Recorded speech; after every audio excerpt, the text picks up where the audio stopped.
Alhamdulillahilladzi hadana lihada wa ma kunna linahtadiya laula an hadanallah. Asyhadu an la ilaha illallah wahdahu la syarikalah wa asyhadu anna Muhammadan abduhu wa rasuluh. Allahumma sholli ala nabiyyina Muhammadin wa ala alihi wa ashabihi wa man tabi'ahum bi ihsan ila yaumiddin. Amma ba'd, faya ibadallah, usikum wa nafsi bitaqwallah, faqad fazal muttaqun. Qala ta'ala, ya ayyuhalladzina amanu taqullah haqqa tuqatih wa la tamutunna illa wa antum muslimun. Jamaah Jum'ah rahimakumullah. Puji syukur mugi tansah kunjuk dumateng Allah Ta'ala ingkang tansah paring rahmat taufik sarta hidayah dumateng kula lan panjenengan. Satemah ing siang punika kula lan panjenengan saged pinanggih wonten majelis ingkang minulya kanthi kebaing kawilujengan.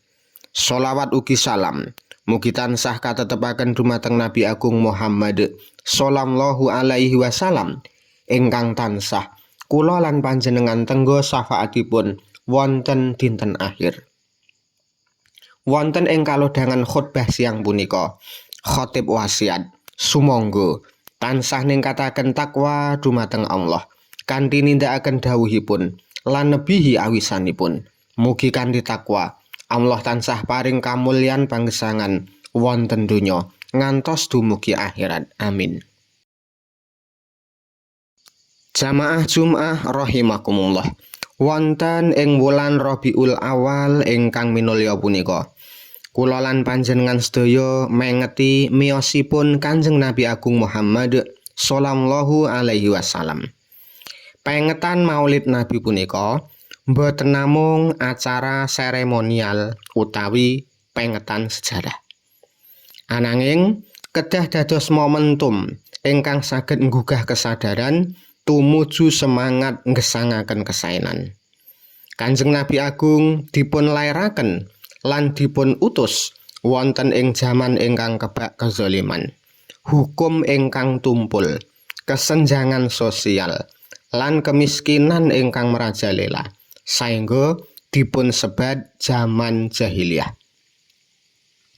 Liwat dawuh lan hidayahipun, Allah Subhanahu wa Ta'ala ngutus Kanjeng Nabi kagem njejekaken keadilan, ngentasaken kemiskinan, lan ngangkat derajating manungsa tanpa pandang bulu.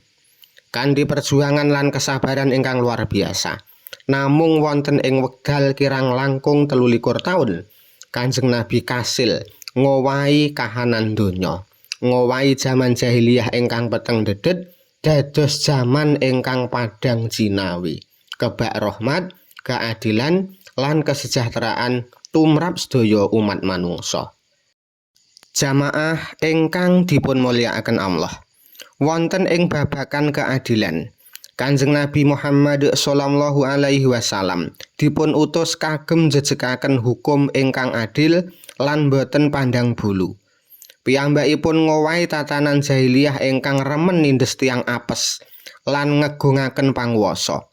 Babagan punika trep kalian hadis sahih, law anna Fatimata binta Muhammadin sarakot laqata'tu yadaha, rawahul Bukhari wa Muslim. Tegesipun, demi Allah, umpamane Fatimah putrine Muhammad iku nyolong, niscaya aku dhewe sing bakal ngethok tangane. Hadis riwayat Imam Bukhari ugi Imam Muslim. Hadis ing inggil ngandharaken prinsip ketegasan lan ketauladanan Kanjeng Nabi ing babagan njejekaken keadilan. Piyambakipun paring conto bilih hukum Islam punika boten beda-bedakaken antaranipun rakyat biasa lan keluarganing panguwasa utawi pimpinan.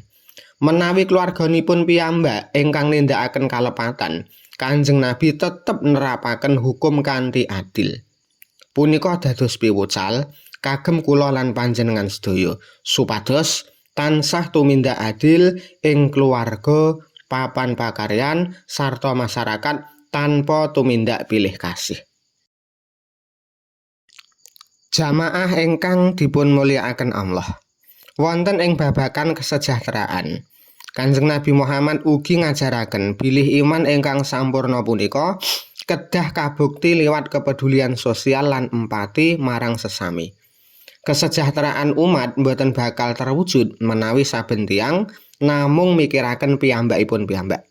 Babagan punika dipun andharaken wonten ing setunggal hadis sahih. La yu'minu ahadukum hatta yuhibba li ahihi ma yuhibbu li nafsihi. Rawahul Bukhari wa Muslim. Tegesipun ora sampurna imane salah siji saka sira kabeh nganti dheweke seneng yen sedulure entuk kebahagiaan utawa kesejahteraan kaya dene apa sing disenengi kanggone awake dhewe. Hadis riwayat Imam Bukhari ugi Imam Muslim. Hadis menika dados landhesan utama ing babagan gayuh kesejahteraan sesarengan. Kanjeng Nabi ngimutaken bilih ukuran keimanan tiyang muslim punika katon saking sepinten piyambakipun tresnani lan ngupayakaken kabahagiaan sarta kesejahteraan kagem seduluripun. Lewat pituduh punika, Kanjeng Nabi mucalaken sistem zakat, infak lan sedekah supados kasugihan saged meratah marang tiyang ingkang kangelan saengga sedaya umat saged ngraosaken katentreman lan kacekapan kebetahanipun. Jamaah ingkang dipun mulyakaken Allah. Kula lan panjenengan kedah sadar lan insaf kanthi saestu. Bilih sedaya gegayuhan babagan keadilan ingkang sejati sarta kesejahteraan ingkang meratah ing tengahing masyarakat mboten bakal kawujud lan namung dados impen menawi kula lan panjenengan mboten purun wangsul nyinau sarta nuladani lampahipun Kanjeng Nabi Agung Muhammad sallallahu alaihi wasallam. Sanadyan rinci tatanan hukum lan canggih sistem ekonomi ingkang dipun rencanakaken manungsa, sedaya punika bakal tumpul lan muspra menawi mboten adhedhasar akhlakul karimah, raos ajrih dumateng Allah lan raos welas asih marang sesami ingkang sampun dipun warisaken dening Rasulullah. Mila saking punika, wonten ing momentum Maulid Nabi ingkang kebak keberkahan punika, sumangga kula lan panjenengan sami mbikak manah, ngicali raos egois lan pilih kasih sarta miwiti owah-owan saking diri piyambak lan keluarga. Mugi-mugi Allah Subhanahu wa taala tansah paring pitulungan, hidayah lan kekiyatan dumateng kula lan panjenengan sedaya supados saged dados pribadi ingkang saged njejegaken keadilan senadyan awrat sarta saged nuntun marang kesejahteraan lan kabahagiaan ing donya ngantos akhirat. Aqulu qouli hadza wastaghfirullah li wa lakum wa lisairil mu'minin innahu huwas samiul alim.